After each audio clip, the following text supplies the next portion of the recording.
Assalamualaikum warahmatullahi wabarakatuh. Salam guru penggerak. Perkenalkan, saya Eka Preningsih, calon guru penggerak angkatan 4 dari SMK Negeri 1 Lempuing, Kabupaten Ogan Komering Ilir, Provinsi Sumatera Selatan.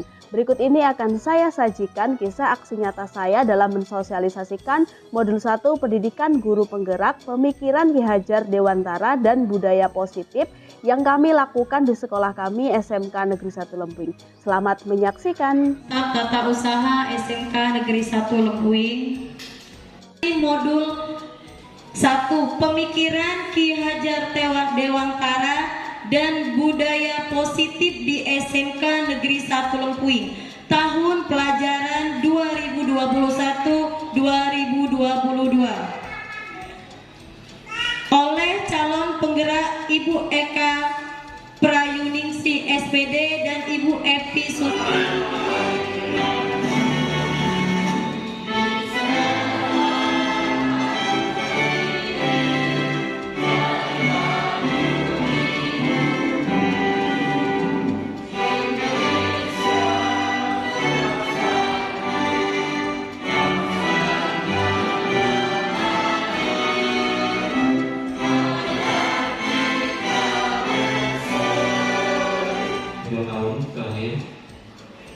Di Indonesia itu ada program namanya guru penggerak. Nah, program guru penggerak ini memang bergeraknya tidak kami tuh bergerak terus. Dia ini begitu juga. Banyak kegiatannya, banyak iklan-iklannya dan banyak loka karyanya. Kalau sekolah SMA, SMP dan SD itu namanya sekolah. Assalamualaikum warahmatullahi wabarakatuh. Mohon izinnya Bapak Ibu yang kami hormati, Bapak Mariana SPD MSI, Kepala Sekolah SMK Negeri 1 Lempuing, dan yang kami hormati Bapak Ibu Wakil Kepala Sekolah dan Bapak Ibu Dewan Guru Staf Tata Usaha yang hadir pada pagi hari ini. Izinkan saya untuk melanjutkan sosialisasi modul 1 ini tentang pemikiran Ki Hajar Dewantara dan budaya positif. Tadi sudah banyak sekali ya yang dijelaskan oleh Ibu Evi Susanti, terutama tentang pendidikan menurut Ki Hajar Dewantara ya, bahwasanya pendidikan itu menuntun dan lain-lain. Terus kemudian juga sudah dijelaskan oleh Ibu Evi Susanti tentang pentingnya pendidikan itu untuk mencapai tujuan pembelajaran dan paradigma yang baru, yaitu profil pelajar Pancasila. Maka itulah kami mengikuti program ini, mengikuti program pendidikan guru penggerak yang tidak lain tujuannya adalah untuk kebermanfaatan dalam pendidikan ya. Baiklah, tadi sudah dijelaskan panjang kali lebar mengenai profil pelajar Pancasila dan pendidikan. Sekarang kita ke Merdeka Belajar ya. Kalau kita tadi sudah tahu bahwasanya sebenarnya Kementerian Pendidikan itu menginginkan guru-guru zaman sekarang yang di era modern itu seperti filosofi Ki Hajar Dewantara, bahwasanya Ki Hajar Dewantara itu selalu mengedepankan among dalam mendidik siswa. Nah, among di sini tidak harus, kalau misalkan kita berpikir secara pendek ya, among itu kan layak untuk siswa TK, SD, bahkan SMP aja sudah dewasa, jadi sudah nggak patut untuk di pendidikan among. Tetapi sebenarnya pendidikan among menurut Ki Hajar Dewantara, pendidikan yang menuntun ini ternyata bisa dan bermanfaat jika kita terapkan di pendidikan tingkat SMK. Kalau tadi Ibu Evi Susanti sudah menjelaskan mengenai filosofi pada umumnya, saya akan ke khusus untuk pendidikan di SMK. Jadi di pendidikan guru penggerak itu sebelumnya Bapak Ibu, di situ meski kelompok kami itu campur, ada guru TK, ada guru SD, ada guru SMP, ada guru SMA, ada guru SMK. Kalau kami pembelajaran itu kita dikhususkan di situ sesuai dengan tingkatan dan jenjangnya masing-masing. Sehingga kalau kita mengaplikasikan pengetahuan atau pendidikan yang sudah kita dapatkan tidak salah pada tempatnya. Karena sejatinya pendidikan untuk TK, SD, SMP, dan tingkat SMA itu berbeda-beda. Baiklah, di sini ada alur, ini ini adalah salah satu tujuan utama. Seperti yang dijelaskan oleh Ibu Evi tadi, Merdeka Belajar di sini bukan berarti siswa itu free, tidak menulis, mengerjakan tugas dan lain-lain. Ternyata banyak sekali pembelajaran yang bisa kita ciptakan di kelas, ya. Lanjut, Ibu Evi. Untuk alur kerangka Merdeka Belajar, ya. Nah, di sini pelajar Indonesia merupakan pelajar sepanjang hayat yang memiliki kompetensi global dan berperilaku sesuai dengan nilai-nilai Pancasila, ya. Itu harapannya. Harapan dalam Merdeka Belajar itu pelajar kita itu sepanjang hayat memiliki nilai-nilai global. Nah, nilai-nilainya diharapkan untuk mencapai nilai-nilai pada profil pelajar Pancasila, yaitu beriman dan berakhlak mulia, berkebinekaan global, bernalar kritis, gotong royong, kreatif, ya, dan lain-lain. Itu sebenarnya yang diharapkan oleh Ki Hajar Dewantara. Nah, lanjut. Nah, di sini ada kontekstualisasi filosofi pemikiran Ki HD atau pemikiran Ki Hajar Dewantara pada jenjang SMK atau SMA. Nah, di sini perbedaannya. Pendidikan Ki Hajar Dewantara yang diharapkan ada perbedaan antara kita sebagai guru SMK, SMA, SMP, SD maupun sekolah dasar. Nah, menuntun kodrat alam, kodrat zaman dan merdeka. Ini adalah pendidikan yang dimaksudkan oleh Ki Hajar Dewantara. Bahwasanya kita seharusnya mengarah di situ ketika membimbing dan mendidik anak kita, bukan mengajar, ya. Nah, menuntun di sini, guru fasilitasi laku siswa, menebalkan kodrat baiknya. Seperti yang sudah dijelaskan oleh Ibu Evi Susanti tadi, bahwasanya sebenarnya siswa itu bagaikan secari kertas kosong, ya. Tetapi mereka ini sudah memiliki bayangan atau sudah memiliki kerangkanya sebenarnya di situ. Menebalkan. Tetapi penebalannya di sini kita ciptakan kodrat baiknya. Anak didik itu kita sendiri, apalagi kita sebagai seorang guru yang mengajar di SMK yang rata-rata siswanya itu laki-laki. Siswa SMK kita ini sering saya angkat masalahnya pada ketika kami melakukan Zoom meeting dan pembelajaran yang lain-lainnya. Banyak sekali permasalahan-permasalahan yang terjadi, terutama untuk anak-anak laki-laki kalau di tingkat SMK kita. Nah, saya di situ pengen tahu bagaimana cara menghadapi mereka sebenarnya. Tetapi mohon maaf untuk beberapa bulan ini kalau misalkan saya banyak kekurangannya, dan saya mohon untuk Bapak Ibu Dewan Guru bisa memakluminya, ya. Nah, di sini kita itu sebagai guru untuk menuntun, ya. Kita kalau pembelajaran kita lakukan refleksi. Kita lakukan refleksi, kita ajak anak-anak itu untuk berpikir kritis. Berpikir kritis itu di sini pembelajaran gak harus dari guru saja yang harus mengasih materi. Jadi anak-anak itu kita kasih judul besar, mereka suruh mencari sendiri apa itu materinya. Bisa dikerjakan di rumah, bisa dikerjakan di sekolah, asalkan mereka mampu mengerjakan dari judul besar yang sudah kita berikan itu tadi, ya.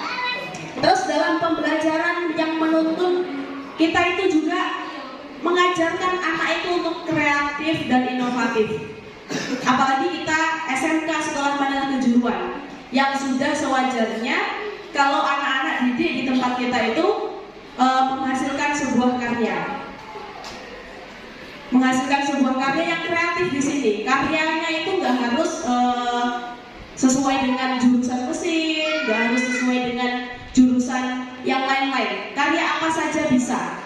Kita meskipun kita guru mata pelajaran umum, tetapi kalau kita masuk di kelas itu, kita suruh anak itu membuat sebuah karya, boleh, yang berkaitan. Karena pelajaran apapun itu bisa kalau misalkan kita kaitkan dengan kreatif dan kewirausahaan, ya. Terus kemudian filosofi pendidikan Ki Hajar Dewantara itu sebenarnya sudah ngerti, apalagi di tingkatan SMA, bahwasanya mereka itu akan menjadi diri mereka sendiri.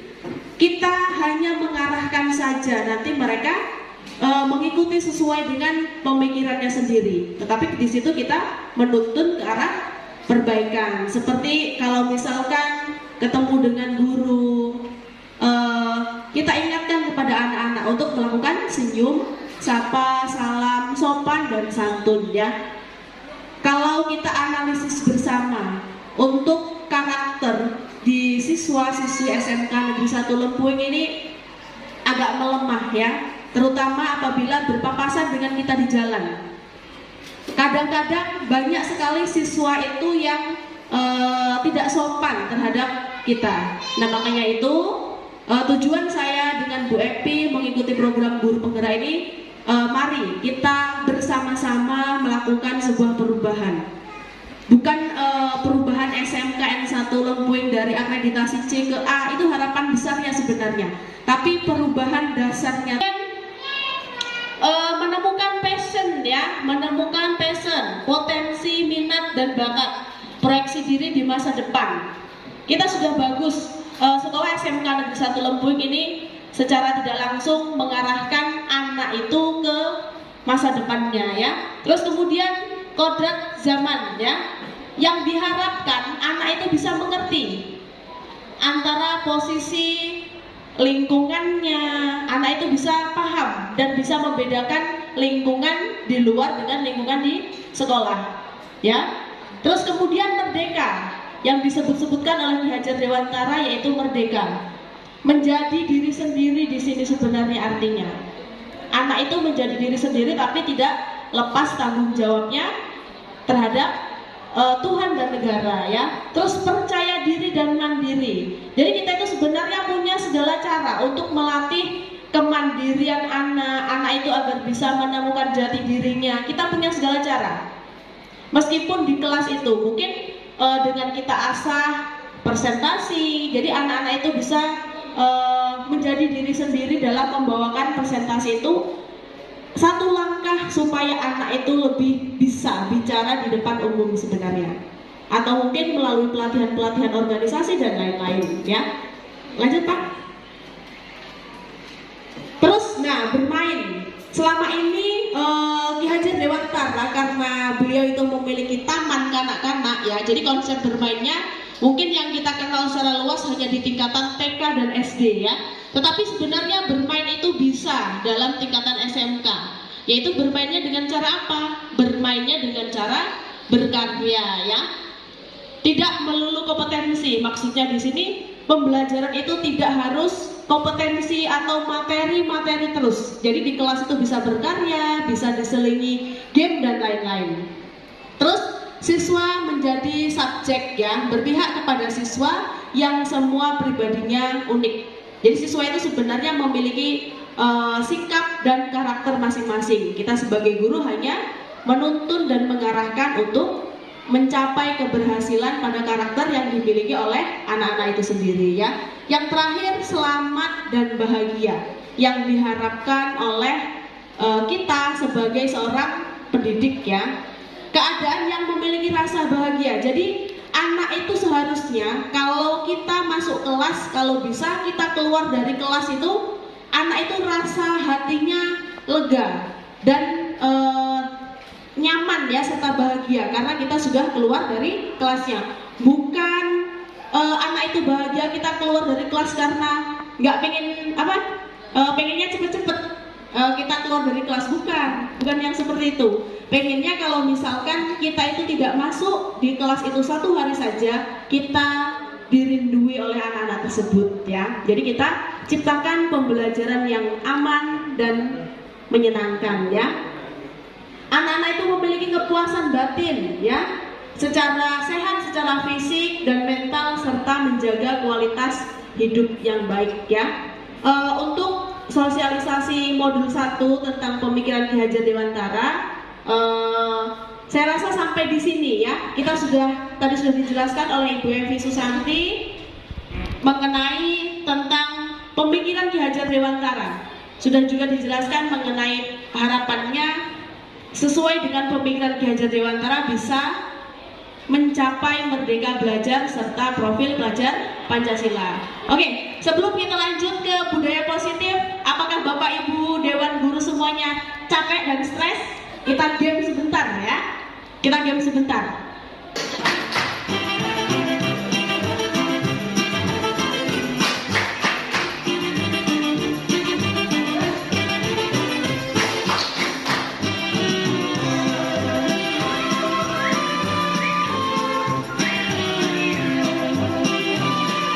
Yang sudah kami terapkan di kelas adalah membuat kesepakatan kelas ya. Lanjut lagi. Lanjut. Nah, di sini budaya positif yang dimaksudkan kita ambil contoh ya dengan hidupnya tumbuh-tumbuhan seorang petani. Dalam hakikatnya sama kewajibannya dengan seorang pendidik. Ini sudah dijelaskan dari tadi ya. Yang menanam padi misalnya hanya dapat menuntun tumbuhnya padi.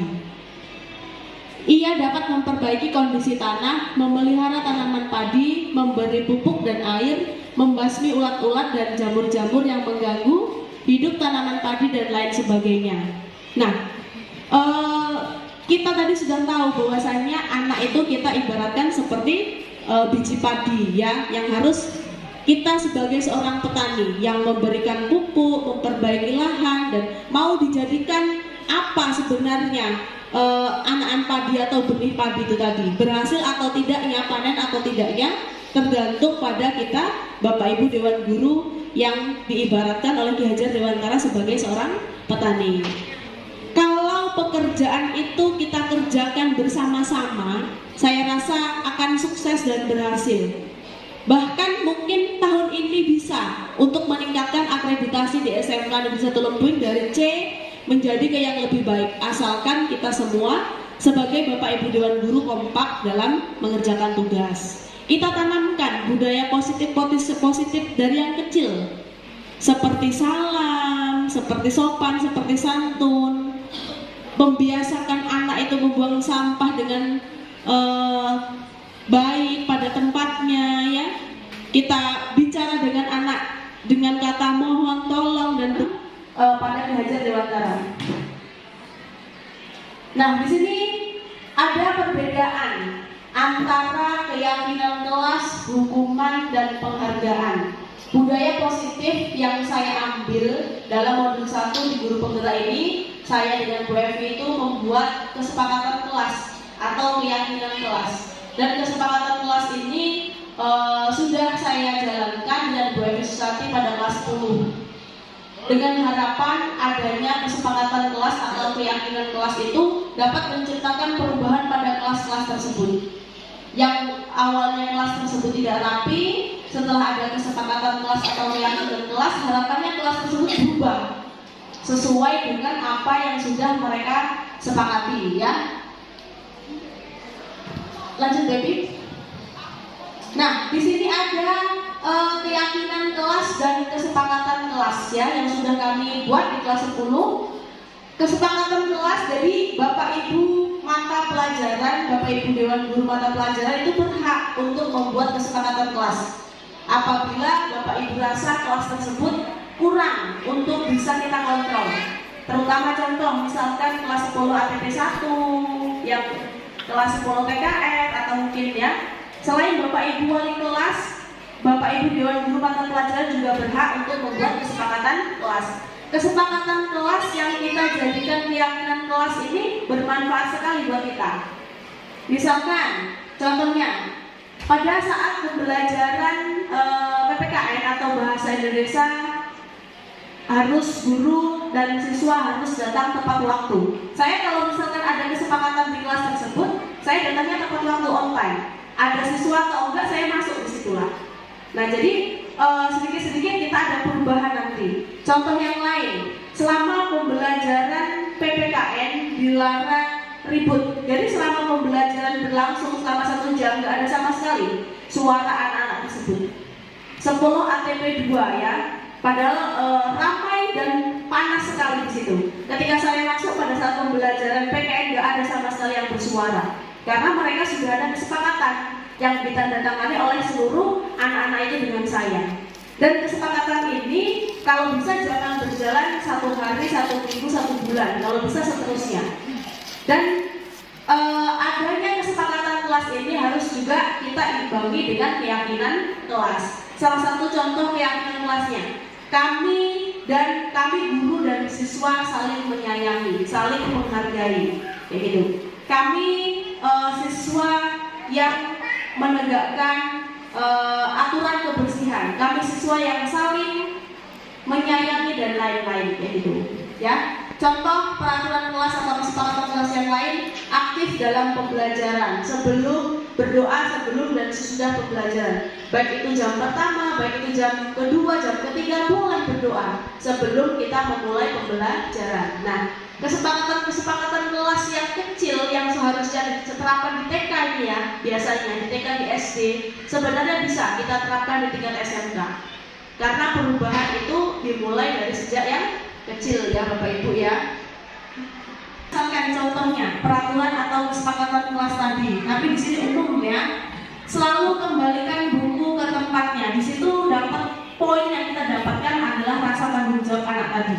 Terutama apabila mengambil buku di perpus. Saya yakin kalau anak ini sudah paham dengan kesepakatan dan peraturan kelas seperti ini, meskipun kita tinggal di kantor guru ya, buku itu pasti akan dikembalikan ke perpus, kemudian ke kita masing-masing. Dilarang mengganggu orang lain. Kalau anak paham dengan kata dilarang mengganggu orang lain, saya rasa di kelas itu nggak akan ada saling ganggu-ganggu. Terus kemudian hadir di sekolah 15 menit sebelum pembelajaran dimulai. Contoh ya, nilai kebajikan yang didapatkan, menghormati orang lain, komitmen pada tujuan, dan lain-lain di situ. Banyak sekali contohnya.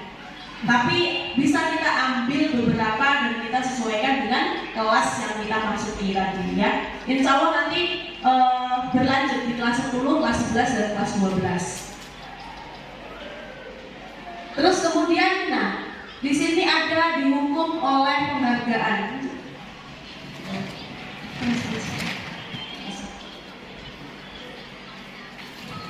Terus. Nah, di sini ada perbedaan hukuman dan konsekuensi tadi ya. Hukuman itu adalah sesuatu yang menyakitkan yang harus terjadi. Jadi untuk anak-anak kita tingkat SMK, kalau bisa kita itu kalau misalkan pengen memberi hukuman, ya mungkin selama ini ada beberapa hal yang saya lakukan, saya salah. Sebelum saya mengetahui teori ini, saya mohon maaf yang sebesar-besarnya. Tetapi seharusnya kita sebagai pribadi yang mendidik dan menuntun, kita harus bisa membedakan antara hukuman dan konsekuensi pada anak ya. Nah, terus kalau hukuman itu membuat anak sakit untuk jangka waktu yang lama ya. Kalau konsekuensi membuat anak merasa tidak nyaman dalam jangka waktu pendek ya. Jadi anak itu cepat jerahnya. Bukan berarti kalau anak itu bersalah nggak kita hukum, nggak. Tetap kita kasih hukuman tapi dalam bentuk konsekuensi ya. Kalau konsekuensi itu anak itu menghargai disiplin nanti. Tetapi kalau hukuman, anak itu membenci kedisiplinan. Bahkan terkadang dimanapun kita berada, kita masih nama kita dibenci oleh anak tersebut kalau kita memberi hukuman yang terlalu keras. Tetapi kalau kita memberikan konsekuensi, memberikan kesadaran kepada anak bahwasanya tindakan yang mereka lakukan itu salah, saya rasa anak itu akan selalu mengingat apa pesan kita di situ ya. Terus kemudian kalau hukuman itu mendorong anak mengamini diri sendiri ya. Kalau konsekuensi mendorong anak agar mudah menyesuaikan diri ya. Konsekuensi itu bisa bermacam-macam yang kita ambil dan kita terapkan ya. Lanjut habis ya.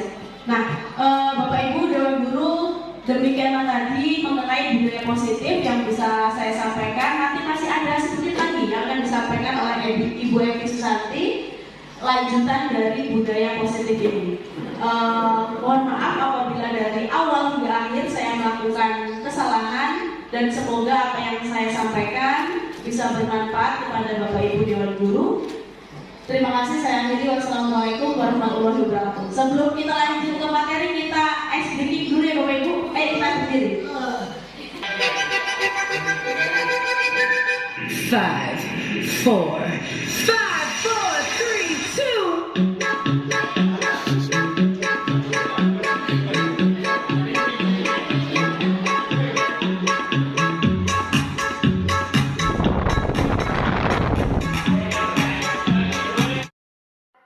Terima kasih sudah menyaksikan kisah aksi nyata saya. Saya akhiri, wassalamualaikum warahmatullahi wabarakatuh. Salam guru penggerak, guru bergerak Indonesia maju.